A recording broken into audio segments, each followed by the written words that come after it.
Assalamualaikum warahmatullahi wabarakatuh.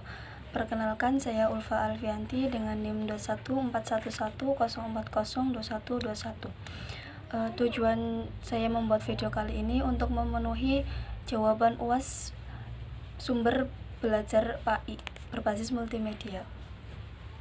Soal yang pertama yaitu pilih dari salah dua tugas yang telah Anda buat, diantaranya video, blogspot, WordPress, kemudian LKPD dan LKPD interaktif, dan kemudian jelaskan bagaimana Anda menggunakannya dalam pembelajaran PAI. Ya, di sini saya memilih video dan LKPD interaktif. Yang pertama, video pembelajaran PAI. Yang pertama saya lakukan yaitu menentukan konsep bagaimana video tersebut akan dibuat, kemudian saya menentukan materi. Mengapa saya memilih video? Karena video memiliki unsur audiovisual yang memiliki unsur gerak yang dapat menarik siswa untuk mendengarkannya. Dan video juga dapat merangkum banyak kejadian dan waktu yang lama menjadi singkat dengan disertai dengan gambar dan audio yang bisa diulang berkali-kali. Kemudian bagaimana cara menggunakan video tersebut, yaitu dengan cara pendidik memutarkan video di dalam kelas tersebut dengan proyektor, kemudian pendidik menyuruh peserta didik untuk menyimak video tersebut.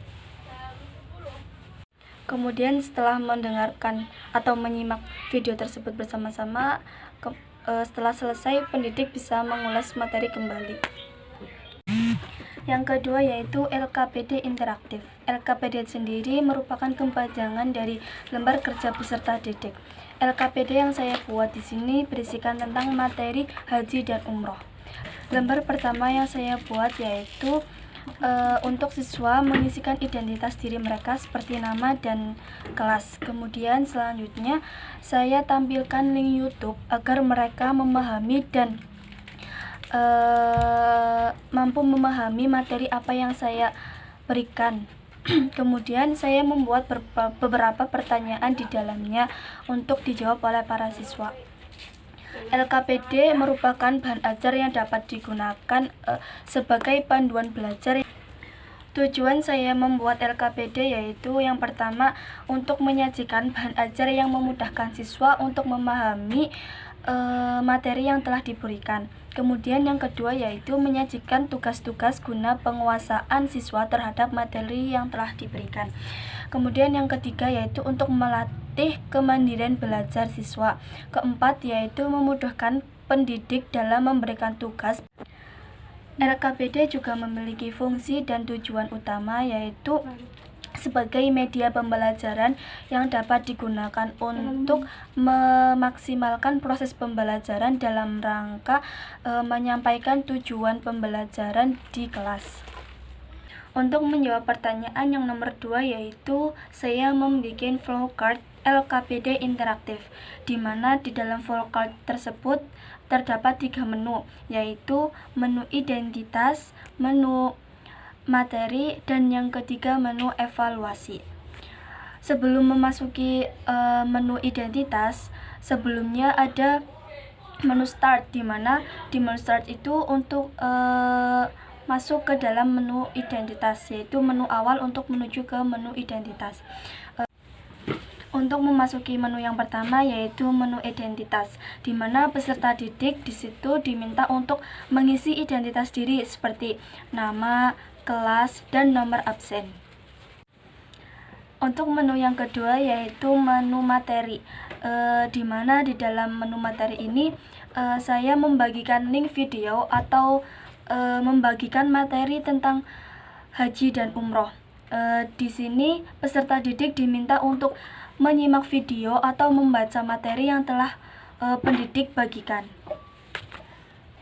Selanjutnya menu yang ketiga yaitu menu evaluasi, di mana di dalam menu evaluasi ini terdapat berbagai macam pertanyaan tentang haji dan umroh. Pertanyaan tersebut dapat berupa pertanyaan pilihan ganda ataupun esai. Peserta didik di dalam menu evaluasi ini diminta untuk menjawab pertanyaan-pertanyaan yang telah disediakan oleh pendidik.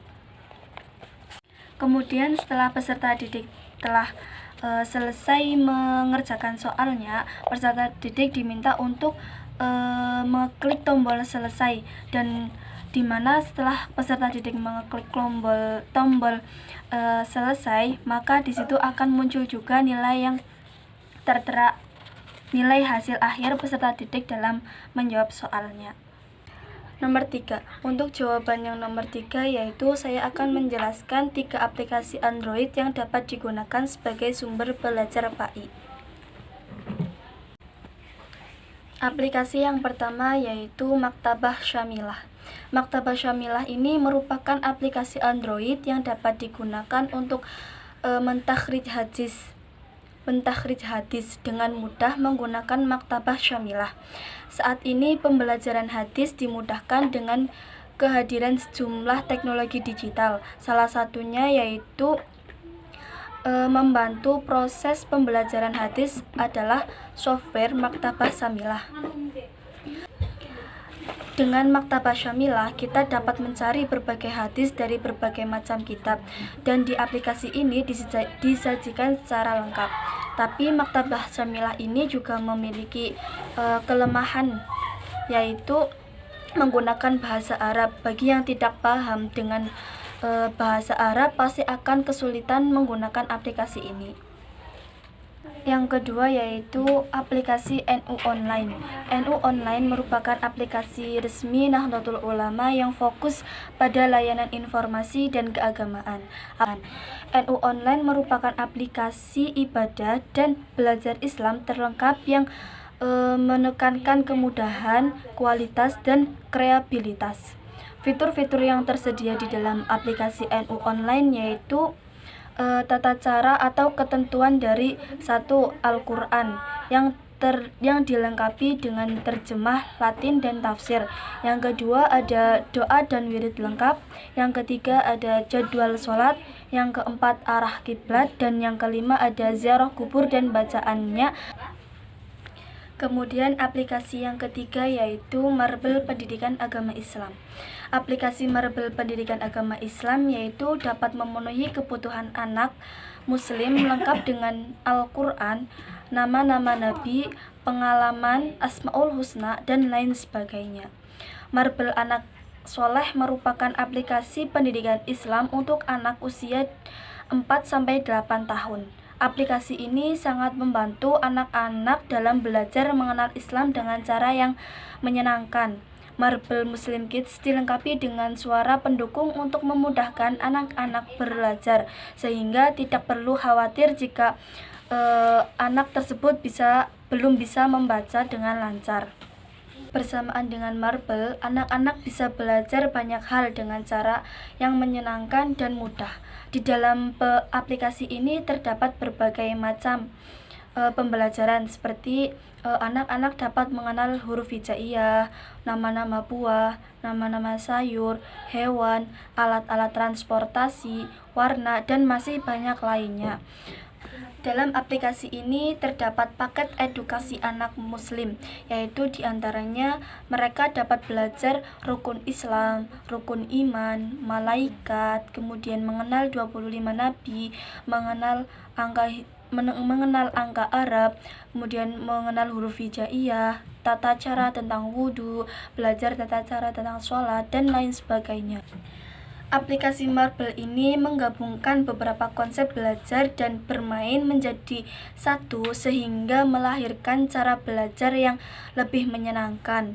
Materi yang akan disajikan dalam bentuk yang menarik dilengkapi dengan gambar dan sound, narasi, dan animasi untuk menarik minat anak-anak dalam belajar, sehingga anak tidak bosan dalam melihat video tersebut. Sekian jawaban yang dapat saya sampaikan, kurang lebihnya mohon maaf. Wassalamualaikum warahmatullahi wabarakatuh.